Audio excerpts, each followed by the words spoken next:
خلاصه زما د بیان دا ده چې دا جماعات د محبوب عربي په فرموده باندې پوره شوي دي او دا چې کوم هغوی یاد کړي وو هغه تمام ته رسېدلي دي. تاسو به ډېر زیات احتیاط کوئ، بچي مدارسو ته لیږئ، وهابیانو مدرسو ته مه لیږئ.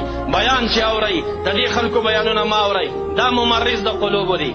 امام مالک رحمه الله درس کې معتزلي نه پرېږدي. چا ورته وی ولې نه پرېږدې؟ وی ممرض د قلوبو دي. طالبانو زړه خرابئ، طالبانو ته شکوک اچئ، د دوی په معیت کې څه خیر نشته دی. مدرسینو ته مې سوال دی چې خپل طالبانو مدرسه په وهابیانو مه ډکوئ، په داعشیانو مه ډکوئ، په پنجپیریانو یې مه ډکوئ، په مودودیانو یې مه ډکوئ، په عثمانیانو یې مه ښایسته کوئ، په پرویزیانو یې مه ښایسته کوئ. احناف راولئ، نوراني ګلان طالبان راولئ. زمونږ بعضې ګیله وشي د خپلو مدرسینو وروڼو نه، هغوی هم کثرت ته خوشحاله شي.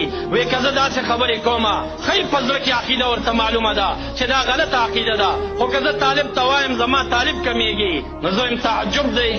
دغه طالب به څوک اصلاح کوي؟ دا به د کلي د ملک نه عقیده زده کوي چې تا د طالب د کثرت لحاظ وساته، تا عقیده ښکاره نه کړه، ده ته به عقیده څوک ښایي آخر؟ دغه طالب چې سبا عقیده خرابېږي دا ذهن خالی ذهن دی، چا چې څه ور واچول همغه قبلی، د دې ګناه به د چا وي؟ کلکم راع وکلکم مسؤول عن رعیته. استاد خو د شاګردانو راعي دی، د دې تپوس دې کېږي. لږ دې مسله باندې ټینګار وکئ، طالبانو ذهنونه ډک کئ، د وهابیت خلاف د دوی ته دلایل قائم کئ، د حنفیت په تایید کې خدمت وکئ.